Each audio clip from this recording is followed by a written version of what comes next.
Hello, official cave dwellers. I hope you're all doing well, and a special hello to JD Robbins, our newest top tier official cave dweller. Welcome, sir, to the cave. This is a quick, informal, off the cuff vlog for this week. I do apologise that you haven't got a regular video this week, and I'll aim to explain why that is in this video today, as well as a few other things that are going on. If you're not into vlogs, if you're not into what's going on in my life, what's going on in the cave, I suggest you just switch off now, because normal service will resume next week and you can have all the normal good stuff, trash to treasure and otherwise. But if you are interested, then thank you for sticking around, and excuse me for not having this all scripted and slick looking. And I hope you appreciate the new addition to the cave. Check out this chair. This has been sat in my garage. I've had it for about 10 years. It's got cat scratches and all sorts on it. And I'm so happy that I've got it down into the cave to take a few minutes every now and then to have a cup of tea and relax. It's the most comfortable chair in the world. Anyway, what was I going to tell you about? So the first thing I need to tell you is that this is not a complaint, because I absolutely love what I do. I love what happens down here in the cave. But boy, am I tired. I am absolutely knackered and burnt out. And having worked a career in IT for many years, as I've mentioned before in other videos, I know the signs of burnout. I know when I'm getting close to it, and I know when I need to take action, but I haven't been able to take action because of my circumstances. And they are this, that a Retro Man Cave has become something that is a full-time job, not in what it pays, but in the hours that it takes. Again, not a complaint. I am the luckiest man in the world to be able to spend my time doing this. But to pay the bills, I also have a second job. I always have done from the start. RMC started out as a hobby. And it's got to the point where it's not sustainable. I cannot do 2 full-time jobs anymore and keep my sanity and keep enjoying what I'm doing here, which is so important that I keep that spark, that I keep the reason I started doing RMC and the enthusiasm and the love of what I'm doing, and not burn myself out. Because if I'm not enjoying it, then I can't create content that you'll enjoy. So it's very clear that something has to be done about that. And my hand has been forced recently on account of Lily, my other half, Miss RMC. She has been in a situation where she's been very unhappy in work. And because I've got these 2 jobs, I won't go too much into detail about her work and why she's unhappy. Suffice to say, it's the same stresses and strains that we all go through, the same ruts that we get into in work from time to time. And I'm in the fortunate position where I've got 2 jobs, so I can offer her a way out. I can offer her some time at least to do a job that will help her to get back on track, relax a bit, improve her mental health, and just be altogether happier. If she's happier, then I'm happier. So what's happening is I'm shifting my second job. I've been training Lily up to do that job. It's a graphic design based job. And as of next week, she will be doing that as her job, which means my only job is RMC. Now, my dream has always been to do RMC full time, but my planning suggested it wouldn't be a good idea until I'm over 100,000 subscribers and I have a solid 1,000 patrons, and we are going in that direction. I have, what are we up to, about 525 patrons, so we're a long way off, and we're a long way off it being a good full-time wage, but it's just there where it covers the bills, puts food on the table, and it pays the rent for this place, but it's a very close run thing. So because of this set of circumstances, again, I'm not complaining.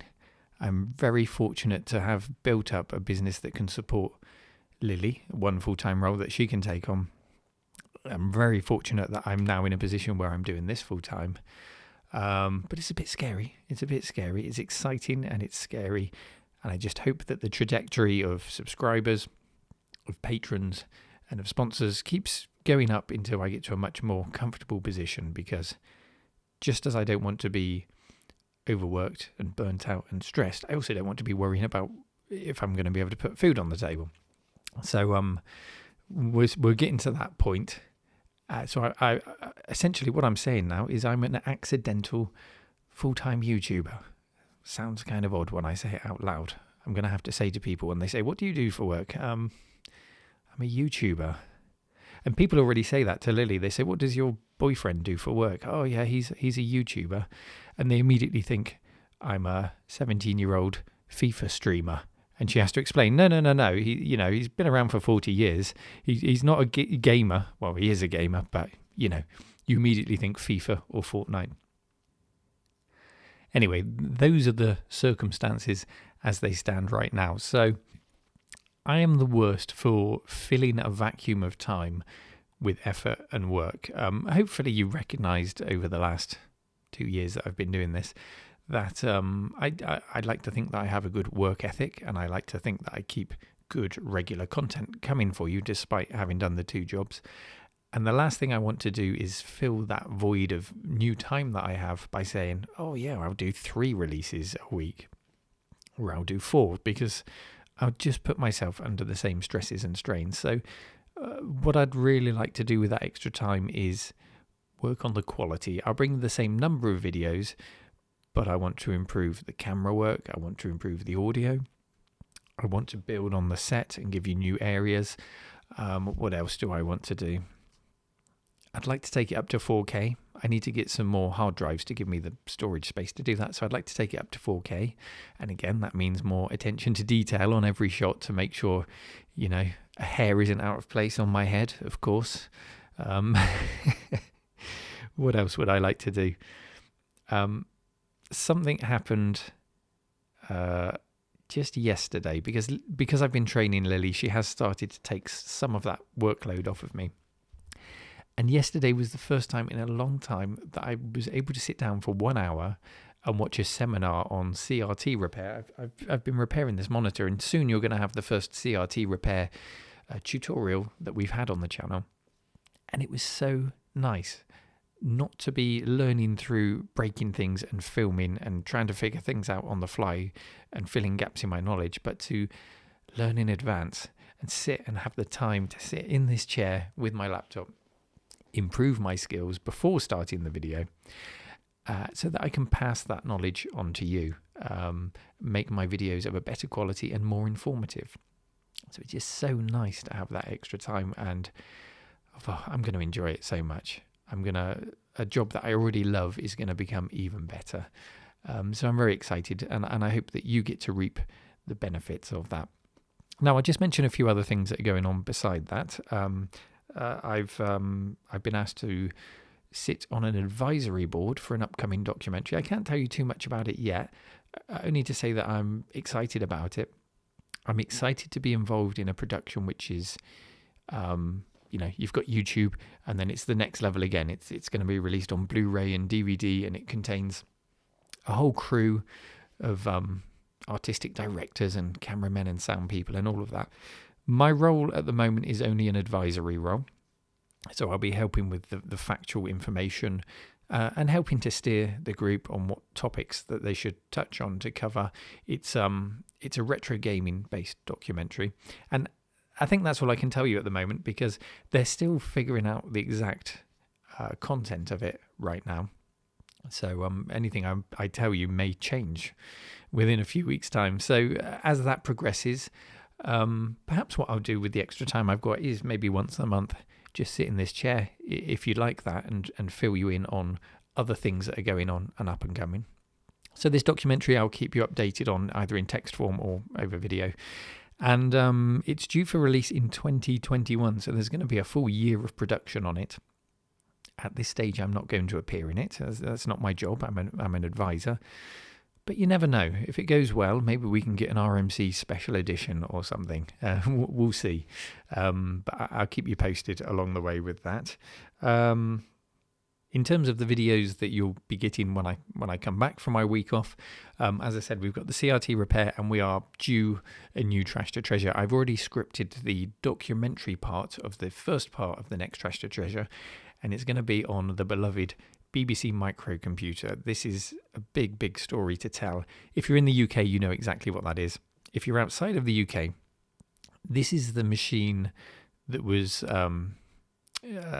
commissioned, I guess, by the government in collaboration with the British Broadcasting Corporation to educate the country, to educate the United Kingdom, to make them computer literate, to make them more aware of computers, of automation, of how they might affect their jobs.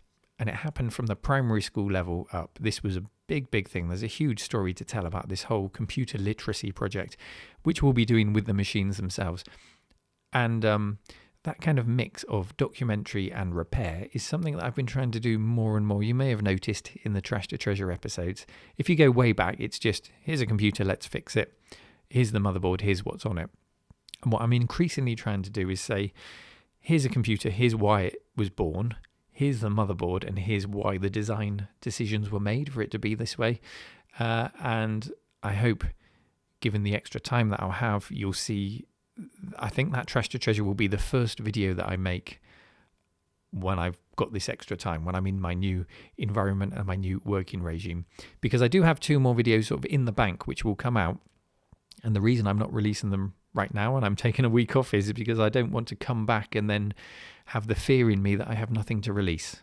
So you'll get a couple more, and then hopefully you'll see a jump in the quality as we head towards Christmas. I'm really excited to see what I can come up with. And as always, I'm really appreciative of your support, of your feedback, and of your input. I've got a couple of stats here which I thought I'd share with you, just out of interest. They really are on the back of an envelope I've just scribbled down. So over the last 365 days, we've had 4.4 million views, which is huge. I can't even begin to fathom how many people that is. We've had 703 hours, sorry, not 703 hours, 703,000 hours of people watching RMC videos, and that equates to 80 years. Over the last 365 days, it's the equivalent of somebody sitting down and watching me for 80 years. Again, these are numbers that are really hard to fathom. It's incredible. We've gained 32,800 subscribers, and at this very moment, earlier this morning, we crossed 91,000. We are so close now to 100,000 subscribers. I'm not a YouTuber like many YouTubers. I'm not one that's just chasing the numbers. You know, I'm not saying 100,000 is Valhalla, is Nirvana. It's the place to get to, because I'm trying to concentrate more on the quality of viewer. You, the official cave dwellers, those who take the time to watch this video, to pledge and to make a contribution to the channel to enable me to make the videos. And what I've found recently is you'll be aware of the retro tea break videos. That was a new addition this year. And yes, I know they started out as 15-minute videos and now some of them are an hour long. That's just kind of how it's evolved. But they're my less popular videos. Many of you watching now will probably think, well, yeah, I just skipped that video. I skipped the retro tea breaks. But many of you do watch them. And those who do watch them seem to be the most committed to the channel, the most appreciative of that kind of interview style video. They're the ones that want to look into the window to our heroes and hear what they have to say firsthand. And the reaction has been a drop-off in views, still a good number of views, but a drop-off in views, but an increase in patronage. So there's a lot to be said, I think, for creating that kind of niche content, talking to those people that anyone outside of our community doesn't care what Rob Hubbard has to say. They've never heard of the guy. But those within it are very keen to hear what he has to say, or if they're not, they're looking forward to somebody coming along in the interview process, in the tea breaks, who they are interested in hearing from. And they're signing up as a patron in response to that. So I've never been one to create clickbaity titles or to chase views, but it's really cemented that point of view for me, that quality comes above everything. Don't try and produce what you think people want to see. Produce what I enjoy, what I want to see, what I love, and the side effect is that you guys seem to love it too. So long may that continue. You know, I'm not going to start creating clickbaity titles on videos and video content anytime soon. But we're close to 100,000, and as I say, it's not about the numbers, it's about the subset of those numbers, because a percentage of 100,000 are you guys, the hardcore, the official cave dwellers. So the bigger the overall number, the bigger the hardcore is. So it's always good to see those numbers go up, and I'm looking forward to getting my plaque. Should I be so lucky to hit 100,000? I really hope we do soon. So that's where I am, and like I said at the start, it's not a complaint. I am in no way complaining. I'm a very fortunate man. I'm very happy to be where I am and doing what I'm doing. And the next thing I'm going to say is very difficult for me to say as an Englishman, as any Englishman will attest to. And that is because of my circumstances, because I'm going into this period of being a full-time YouTuber, because I'm losing the security net of my other job. If you should wish to, it would be really helpful if you wanted to add another $1, if you wanted to increase your patronage just a tiny bit, then it would make all the difference to me and give me the peace of mind to not worry about all of that and just worry about making the best content I possibly can without thinking about the money. And if you don't, thank you anyway for the support that you give. Thank you for listening. Christmas is coming. I hope you're all ready for the festive period and you have a wonderful time with your families. And I'll probably pop on the mic around Christmas time to say hello and wish you all a happy Christmas anyway. Take care, everyone, and thank you for your support. Bye-bye.